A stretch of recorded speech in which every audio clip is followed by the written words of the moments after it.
Welcome to Kingdomize, the podcast, where we discuss how to see our lives and our world through a kingdom lens, how to infuse kingdom culture into our families, our workplaces, and our cities, as we all participate in the dream of Jesus to see his kingdom on earth as it is in heaven.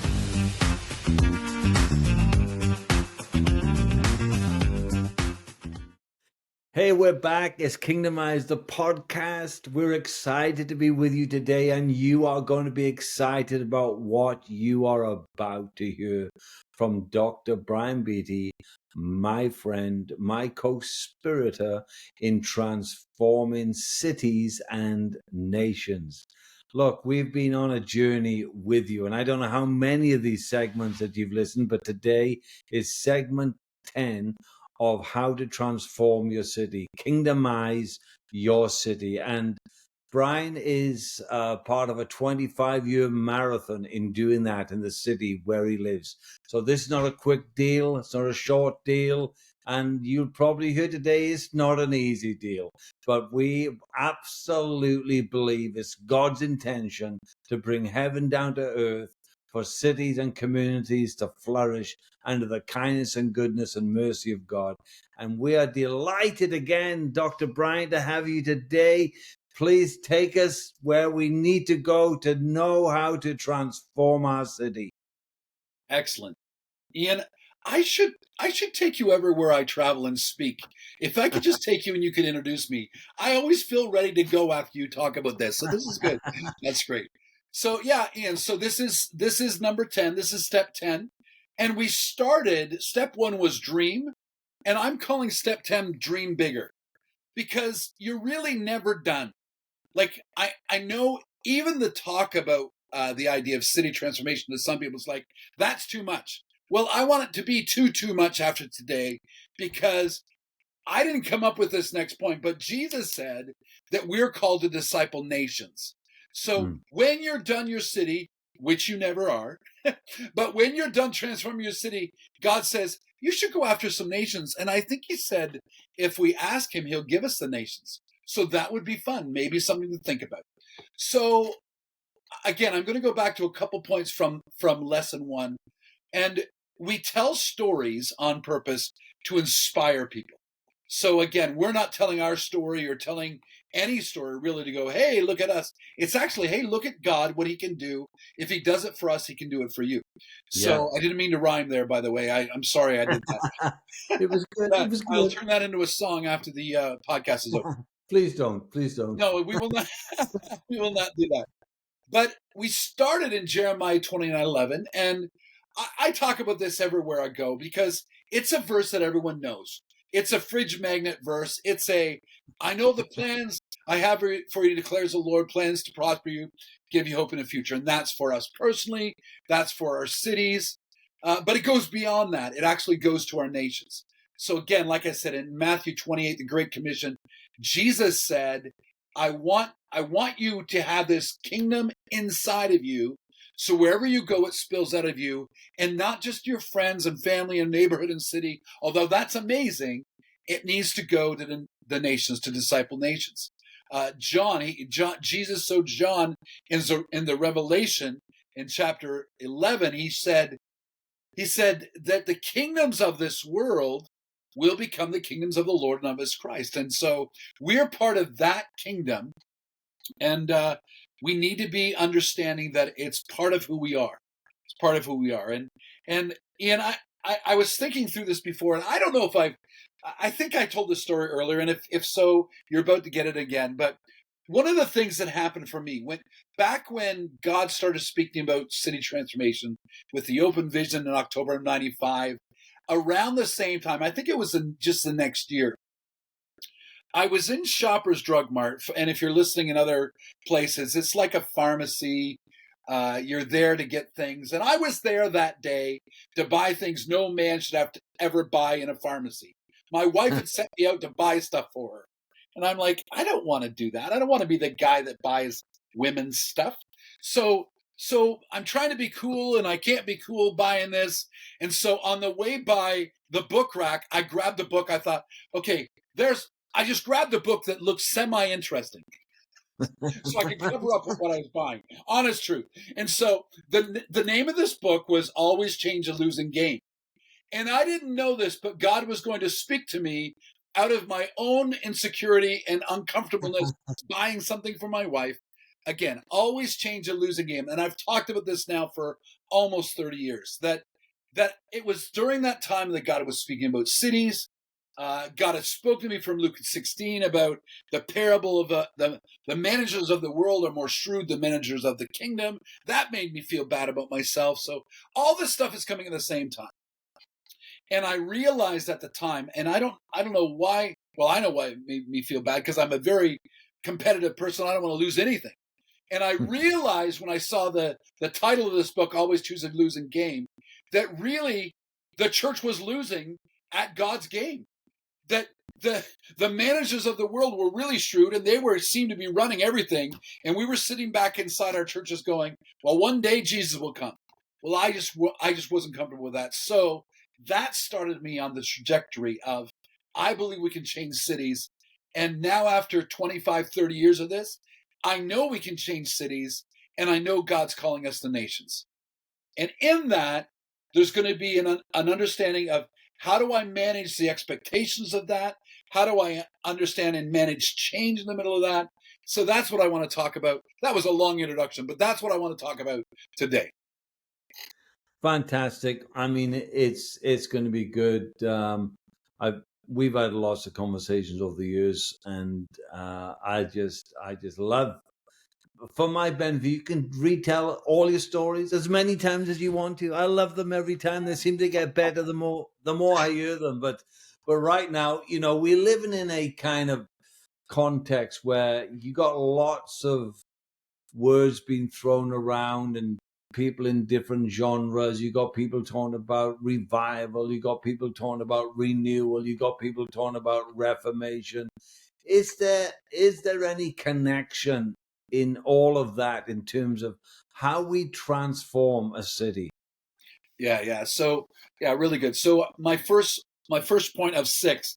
So if you're managing your expectations of timing while you're listening, you can follow by numbers. So number 1 is that we need to move from renewal to revival to reformation. And when I talk about this, I always say it's not a straight line like we like it. So when I talk about that, and it's important to define terms. So renewal, I think, is personal. Revival is corporate for the church. Reformation is what affects society. And it's not a straight line, because for those that need to keep being renewed, and there's a culture of renewal, we have to change that. It has to go broader than that. And those that are into revival, and the church has to keep waking up. And let's be honest, there are people that need renewal, and the church for sure needs revival. But what we need is sustainable revival. This is what I say to my revival friends.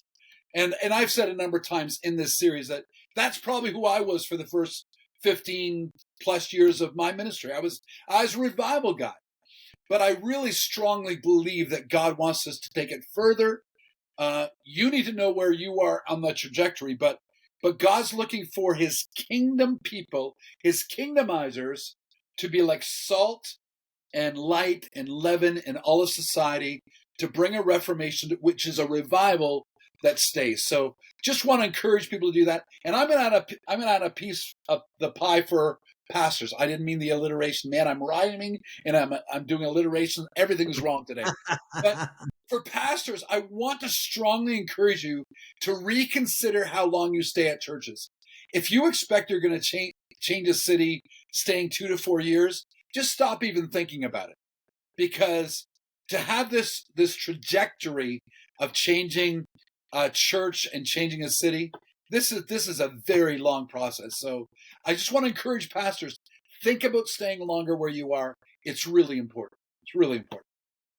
Yeah, no doubt about it. No doubt about it. And we know the long haul is the strong suit, right? In terms of, if you want to do anything, that very few things happen. The challenge that we have, we live in a digital world where you can become a superstar in 30 seconds, But in terms of bringing the kingdom and having a permanent sociological impact with spiritual dimension, it just takes time.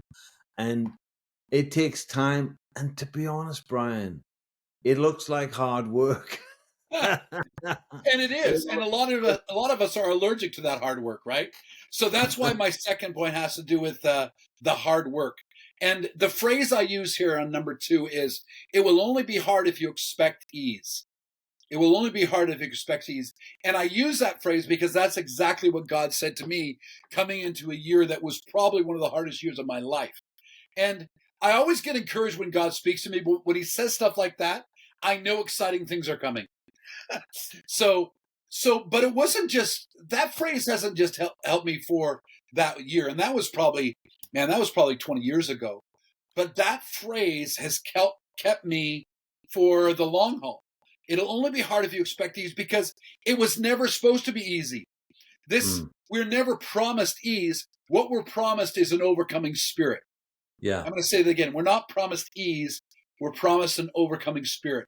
Beautiful. And so I believe that when, for example, when Jesus said, you're going to have trouble in this world, but I've overcome the world, he meant that. I believe when Paul said in Romans 8:32 that we are to be more than conquerors, or literally that phrase there means super conquerors, that we can be that, because greater is he that is in us. And so the idea and the concept and the walking out of transforming city and now nations, it's incredibly hard. In fact, so hard that most people don't even start. But I want to encourage you to start and keep going, and don't give up when it gets hard, and don't give up when the door there in front of you stop. Like, so some people use doorways, like they use in their discussions, like, oh, the door is closed, God must want me to stop. Maybe not. Maybe sometimes a door needs to be busted down, and you don't know it because it's well, I'm going to pray some simple prayer and I'll have the answer. No, only God can tell you what the door is there for. Maybe the door is stopped because you're not supposed to go there, but maybe it stops so you can kick it down, and God will tell you what to do. I love that. Yeah. Fantastic. Yeah. Fantastic. Yeah, the kingdom of heaven suffereth violence, and the violent take it by force. And sometimes we kind of omit that. We kind of Tipex that out of our thinking, particularly if we have a strong pastoral gift. That doesn't ring well with us whatsoever. And if you started on this journey and your mind has been awakened that God wants to bring his kingdom to earth now, not in some future tense, not just through the nation of Israel, but God wants to do it now through you and through us. You will begin to discover, as your heart is opened, as your mind is open, not everybody is going to go, yippee, we're for you. Let's go forward together. It's absolutely great. My experience was I found people saying, mate, you've become weird. We understood when you were trying to get people into a room and bums on seats and take offerings, but taking over a city, the kingdom of God. And so in that whole process, you have to learn to manage your reputation versus managing your character. Is that right, Brian? Yeah, so good. So, and that is point number 3. And you're right. Like, I have a whole chapter in the book, City of God, a whole chapter of a whole list. And there's probably a list of 30 or 40 things. This is names there of what people in the city called us. Not nice names at all. I mean, and the truth is, if you don't know who you are and what God called you to, and you're based on your reputation, your life is based on external statements of what people say about you, you will never carry out what God's called you to do. And I don't say that so you get a hard exterior and you're just angry all the time. I'm saying it so you can be a wonderful, pleasant, kind person all the time and be able to manage the exterior stuff, because on the inside you know who you are with God. So the difference between the reputation, what people say about you and think about you, and what you know God believes about you and what he's saying to you. And so this whole part connects to the previous statement, because man, there's sometimes your best friends don't show up. Like when we started Freedom House, the 2 couples that were most excited about us starting our church never showed up for a meeting. Like, they were the ones that pushed us to do it. It's like, and they didn't show up for anything. It's like, well, God bless you. Thanks for coming out. so it can't be based on exterior stuff at all. It's got to be based on what you know with God. And again, it's really important. And so the connection to the previous point is that, man, sometimes I thought, had I known how hard this was going to be, I probably may not have started. But then when you realize the good stuff, you go, man, had I known how amazing it was going to be, I probably would have started sooner. So it's that being able to manage that exterior reputation versus character stuff. And anybody that's done anything significant or distinctly different to what the expectations are, you have to go down that route. You die to self, you obey God, you do what's right. I think what we've all discovered as well is you're not alone. So I use this phrase for many years as I changed my thinking of the function of the church, the purpose of the church. I said, I need a new tribe. I Yeah. actually need a new tribe. I need to find a new tribe. And with some of the Kingdomize guys one day, and one of the prophets, I can't remember who it was, says, yeah, and you keep on saying you need to find your tribe. You need to understand God is that there are people trying to find you. And as you end up on this journey, you're going to find you won't be alone, and you can't do it alone. But understand this: God is already, as God has been preparing you, He's also preparing others, because this job is so significant and so large, and He wants God to get all the glory. Not one single person is going to get the credit for what's going to take place. And so I think point 4 says you can't do this alone. Yeah, it does. And you've just spoken all my information. No, you can't do this alone. And if you're at step 10, which we are today, this is a clear point. But I really want to punch this home in step 10, that the idea of city transformation, nation transformation is, pastors, you need other pastors, but you also need other business people and other people in government and other people in education. Like, it's not just a matter of we could get a few pastors together and change the city. You can't. It's actually, because then you just have a silo of pastors that all love each other and in unity, but it's not enough for a city or a nation. It's like, and it's not just business guys getting together, because now it's like we understand that business is mission. That's lovely and wonderful, but now you could just have a silo of business people that get it. You need each other. You need other people. So the business people need the governmental people, and the governmental people need those in education. And we all need the people in media to say the right things. And so it's all these major spheres, these mountains, whatever phrase you need, that there's an integration of callings in the city that are important. It is the ecclesia, the called out ones, the ones that are called to become the spiritual authority in the city, God's city council, and it's important to do that. And so understanding who you are in the mix. What's your piece of the puzzle? What's your gifts from Romans 12 or Ephesians 4? If you're, as Peter said, that we're a spiritual house, spiritual stones being made into a spiritual house. So what part of the house are you?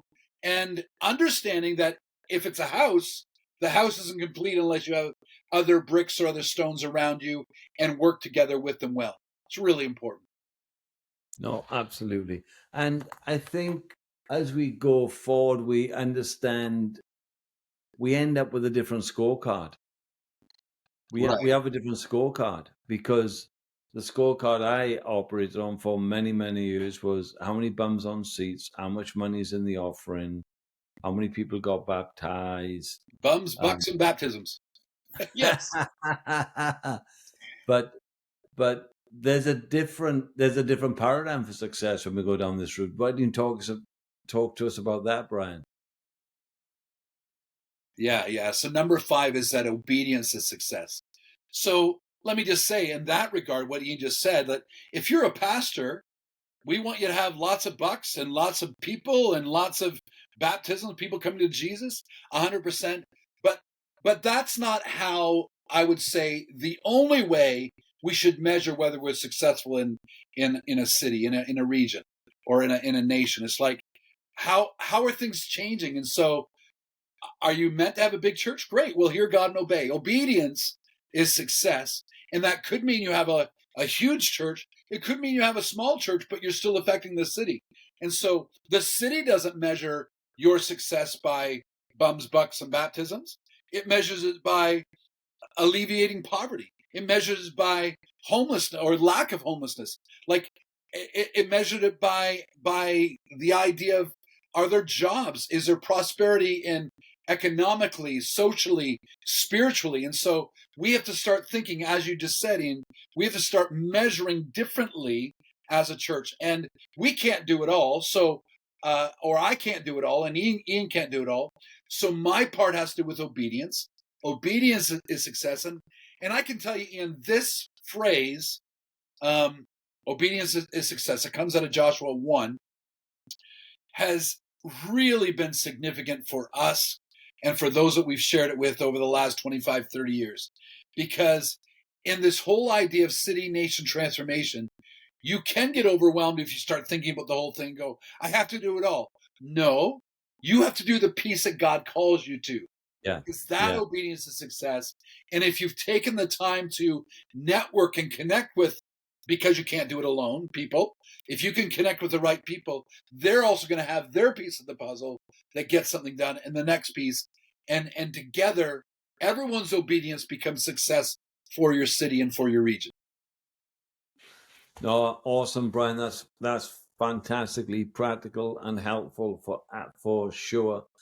You know, I guess, I hate instant coffee, but people often like instant results, but there's nothing instant about this, is there? There's nothing instant.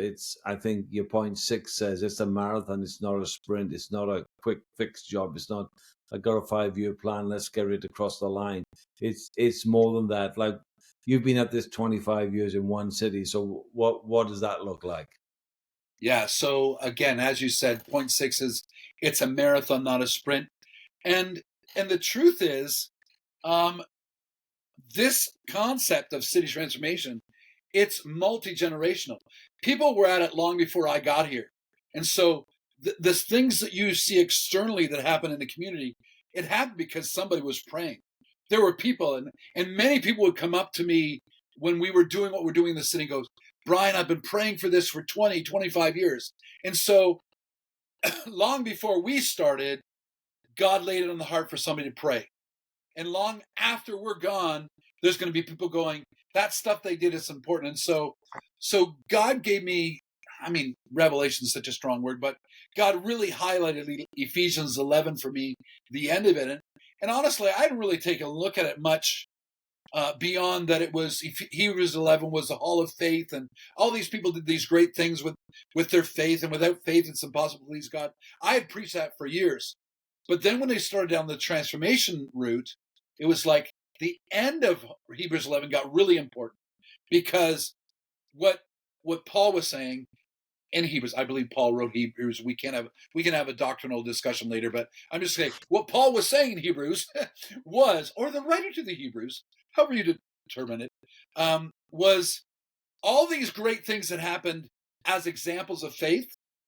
They're not complete unless we do our part, he was saying.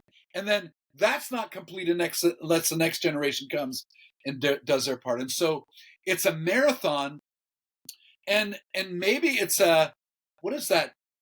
Maybe it's a relay race marathon where I've got the baton from somebody and I run my race for my marathon, and then it's I hand off the baton to and it's generation to generation to generation. And in the Old Testament, we would say God's the God of Abraham, Isaac, and Jacob. We would be good. It would do us well to have a similar understanding today that he's the God of Roy and Brian and Rennick. That was my generations, right? It's like God is the God of, he's a multi-generational, multi-connectedness. And the previous generation wasn't done without us. We're not done without the next generation, and on and on and on. This marathon is really, really important. And that's why, Ian, I'll just add this piece. That's why what we do will be really important, that we do it in a sustainable way, because things are going to start. We're going to start things that hopefully the foundation is laid for people to build on. No, fantastic. I mean, I'm obviously based in Europe, and so there's many, many examples of that. I mean, we have Gothic cathedrals, and whenever I go and when I say, obviously these people believed there was a future. In the town where I live, the abbey was built in 958, still functioning, still preaching the gospel, still there today. When I was in Barcelona some years ago, there's a cathedral being built there. They've been building it for 278 years, and it's still not complete. But someone had a vision of this is what it needs to be, this is what it needs to look like.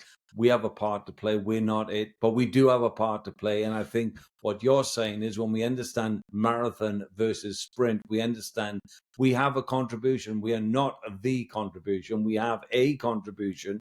And the language we sometimes use is we stand on the shoulders of giants. We stand on the shoulders of those that have gone before us. And we are following the same blueprint that his kingdom would come and his will would be done on earth as it is in heaven. Brian, this has been a fantastic series. Just concluded for us. I've loved it. I've had lots of dialogue with you beyond these podcasts, and I know that those of you that will get Brian's book, The City of God, it's absolutely amazing, inspirational, but very practical, pragmatic on how we can transform cities around the globe. But in conclusion, what do you have to say to us? Yeah. The idea of dreaming, people love it. In fact, I think everyone's a dreamer, but I would say most people are probably dreamers in the shower. Maybe they're not dreaming; they're visionaries in the shower. And by the time you get the water off, it's gone, right? And so we're encouraging people to keep the dream and find ways to step out. And so step 1 was dream, and now we're at step 10. It's like dream again. And so we've had those concentric circles, like I'm going to dream, and then it's going to affect me personally, and it changes how I think and how I act, and that's important. Then it affects my sphere, and it affects the city, and blah, blah, blah. And then it becomes normal in my city for the kingdom to come, and people respond. And so what we're saying today is take what you've learned and don't stop. Take what you've learned. And maybe somebody, you've already got this before we go to get to step 10, and hopefully you have. But I'm saying to you, go and find another city and help them. Go and find a friend. Get a hold of a friend. Phone a friend and help them with their city. Help them, because I want it to happen in my city, in my region. I want to help it on the East Coast and West Coast, and eventually come through the cities and affect my whole nation and then nations. And so that's the goal. And so when I think about, as I said, I started with Jeremiah 29:11. It's like, we love that. Know the plans I have for you, declares the Lord. Prosper, give you hope in the future. That's for everyone. And I would say that the verses prior to that, I think I like even more, because the prophet was saying to them, it's like, listen, you're in Babylon. It's not going to be great there, but hey, why don't you settle in, give your kids in marriage, plant some gardens? Why don't you pray for the peace of your city? Because if it prospers, you prosper. And so if we can get beyond just our own thinking, how is my future going to be good, to how's my city future going to be good? How's my nation's future going to be good? I think that would be helpful. And then make it even longer, that generationally. And so I think most people would recognize when we think about dreaming, like anybody, even in our generation, they think of Martin Luther King Jr. I have a dream.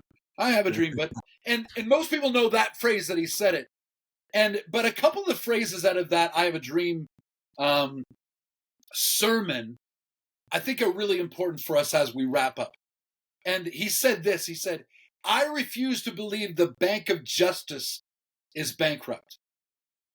I refuse to believe the Bank of Justice is bankrupt. And so what God has allowed you to do to this point, God's not bankrupt because he did a few miracles for you.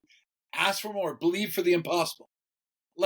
And he goes on, he says, no, we're not satisfied. We will not be satisfied until justice rolls down like waters and righteousness like a mighty stream. That's what we're believing for, that our streets are filled with justice. Like that old Delirious song. We're going to dance upon injustice. We're going to dance in the streets. And that God wants us, for our neighborhoods, for our city, and for our nations. So don't stop. Don't stop. If you ever get tempted to stop, call us. We'll give you another story of what God's doing now in our city, in other cities, in the nations, because this is what God's doing now. He's taking us from ideas and dreams to walk it out to we're helping other people walk it in. So we just want to bless you any way we can and say, we're here for you. That's why we exist as Kingdomize. We're here to help you to do what God's called you to do in your context. Brian, absolutely amazing. A phenomenal series, an incredible book. Look, guys, you must be dead if you're not inspired by this series. Like, you must be absolutely brain dead and half asleep and on drugs or something. You cannot have been listening to this series and not have been inspired, motivated to think, I'm going to have to do something. I'm going to have to do something. Well, let me tell you some of the things that you can do. You can rewind, go back to number 1 and rewind and go through these 10 podcasts again. But please don't do it on your own. It's not allowed for you to do it on your own. That would be a sin. You must at least have 2 or 3 other people to watch these podcasts together. So you have dialogue, you have conversation, you say, okay, implementation. What are we going to do with this? Who else do we need to listen to these podcasts? Please do that. Please take a hold of that. And look, without a doubt, you're going to hit some bumpy roads. You're going to hit some roadblocks. And we are here to help you when you hit the roadblocks. We are here to help you before the roadblocks even exist. We have done this series, hopefully, that you will learn from our mistakes and from some of the things that we could have done better. But now we have passed on that learning to you, and Dr. Brian has definitely passed on that learning to you. Look, it's been a fabulous series. We've loved being with you. This is just the end of this series, but we are here every week. Every week, there's a brand new podcast. So please track with us. Please subscribe. Please recommend this series to your friends, to your enemies, to anybody that you stand at the bus stop, say, you have to listen to this, you have to listen to this. And let's just get this message out that God has a plan for our planet and he wants it to flourish. He wants to fill it with joy and hope and happiness. And we have the ability to actually do that. And you can be a part of God's plan for this planet. Thank you for listening. Thank you for being with us. It's been fantastic. We look forward to the next time.